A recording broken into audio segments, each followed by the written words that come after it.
served in Iraq. He also served before that as a tank platoon commander in Kosovo, which is a different mission. And Jon now is the national chair of VoteVets.org. If many of you have followed the work of VoteVets during the last election, they ran millions of dollars in ads holding politicians accountable, and I would say they are responsible for a couple of seats. I know, having watched and worked very closely in all the House races last year, there are a couple seats out there that VoteVets.org played the role in switching from red to blue. And so I want to welcome Jon Soltz.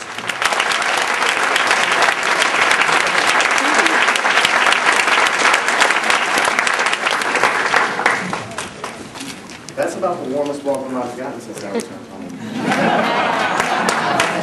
A lot better than when George Bush closed the veteran hospital. I don't think that Republicans stand up for the troops, and they surely don't stand up when we talk. No, that's right.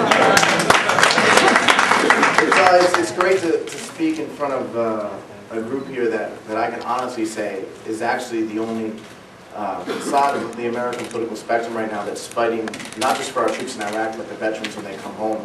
A lot of people.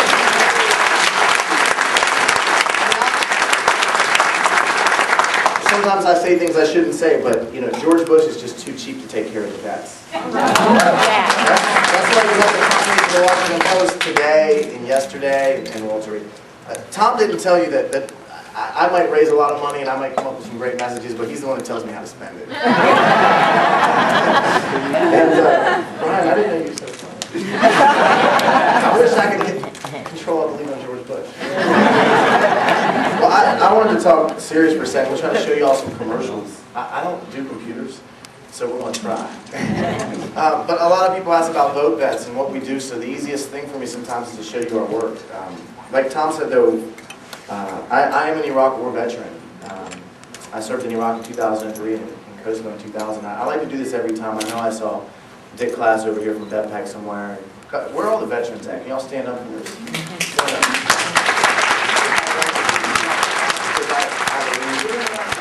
And everything that I was told, because that was what was easiest for me to do. There was nothing I ever wanted more in life to be an Army officer. It's why I signed up, volunteered, and I had gone to Israel when I was 16, and I saw the Israeli Army. And, people serve because they love their country, and we serve because we protect the Constitution.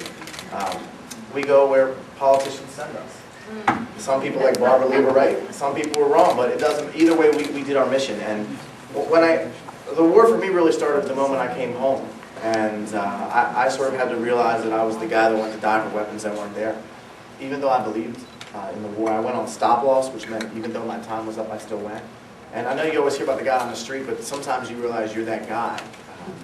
90% of our Army was in Iraq, so we can't project force anywhere. My unit was extended. I had left already, but that happened so much. I was in Iraq my first night, and that's how long it took to get in combat. And it was about 2 weeks after the president stood up and said, "Mission accomplished." And I know I had a little incident with Melanie Morgan on the NewsHour. She doesn't like me a whole lot, but when she talks about the things that politicians say, there was nothing worse for us in Iraq than to be fighting insurgents every day and to hear my commander-in-chief, a draft dodger from Vietnam, entice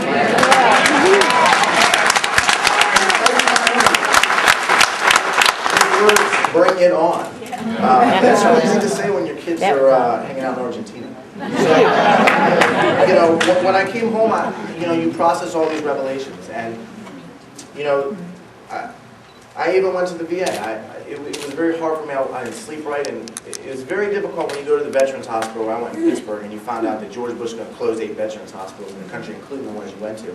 And people ask me, well, what is VoteVets and how did it get here? And it starts with that story from everybody, and now we've got 40,000 people that have signed up online. And we wanted to be a bridge for veterans to get involved in politics because they haven't been running for state senate; they've been all fighting for it. And obviously now we work in the coalition extensively since the post-election. And I actually talk about terms about deploying out of Iraq. I actually talk in terms of I actually want to kill Osama bin Laden, and we've gotten away from that in this country. with 90% of our army in Iraq, bin Laden is eating lamb chops in Afghanistan. I It might be know. scary. Some of us here, and I think that the rest of me has to make a commitment, that this is the group that will protect this country. And that's really what we stand for. I wanted to show you guys real quick the ad so you can sort of see what we do. I know that, some people say I hit hard, but we read Sun Tzu in the Army, and what is the supreme importance of war is to attack the enemy strategy. And vote vets, we go to your district and we hold you accountable when you vote against the troops and you vote against the military and you vote for policies that embolden the enemy. When George Bush stands up and says that we're going to be in Iraq for 50 years, he has just handed Al-Qaeda a recruiting poster. Every day we're in Iraq. Every day we're in Iraq, we tell the villages, no, we're not here for your oil. And then our president stands up and says we're going to be there for 50 years. Thank you, George Bush. Thank you for helping the enemy. Thank you for emboldening Iran. And we talk in those terms. You ready? Oh, what's wrong? No, I don't. See, I don't do hold on. While you're up here, hit play. Go ahead. This is our first motion.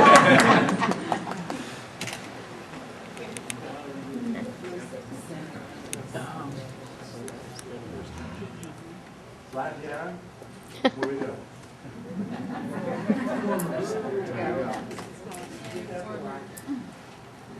This is an AK-47, the rifle of choice for terrorists in Iraq and Afghanistan.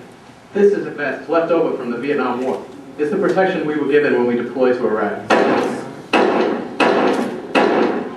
This is modern body armor, made for today's weapons. The difference is life or death. Senator George Allen voted against giving our troops this. Now it's time for us to vote against it.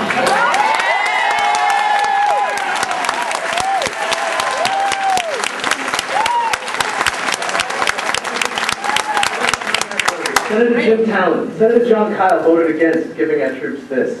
Now it's time for us to vote against it.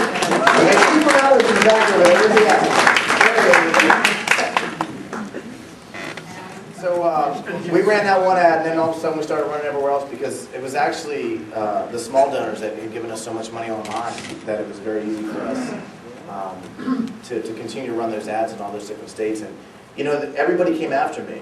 Fact Check came after me. And What? I thought that was so funny because Media Matters backed us up. And yeah, cheers to Media Matters. But they said Mary Landry had in her press release that they had SAPI plates in the press release that it was for. And Fact Check, for some reason, didn't understand that SAPI plates are the plates you put inside the body armor. Now, obviously, they haven't been in the military, but we had to check Fact Check.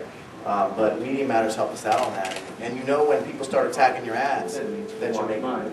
Yeah. Then I get home, and I find out that Republican Congressman John Sweeney voted to increase his pay while voting to cut health care benefits for veterans like me.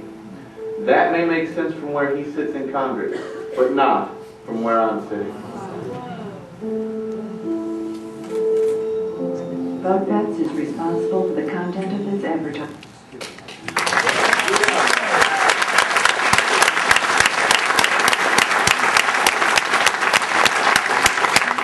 We ran that ad in 3 districts that I think when the press wanted to cover originally said weren't competitive districts, but we ran it against Gil Dupnick, John Sweeney, and Melissa Hart. The last week of the election, 1,025, all 3 lost. Bin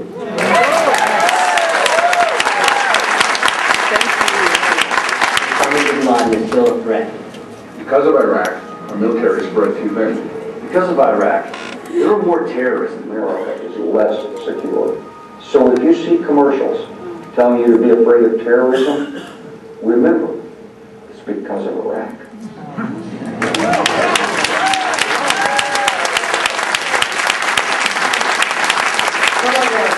Selling class was not to put that Bin Laden ad back in there. General Clark called me up one morning. We were filming the other ad. He was just livid. The Republicans were using a Bin Laden ad to try to scare people. And I mean, Osama Bin Laden is, the guy's on the loose. I mean, he's the guy who attacked this country.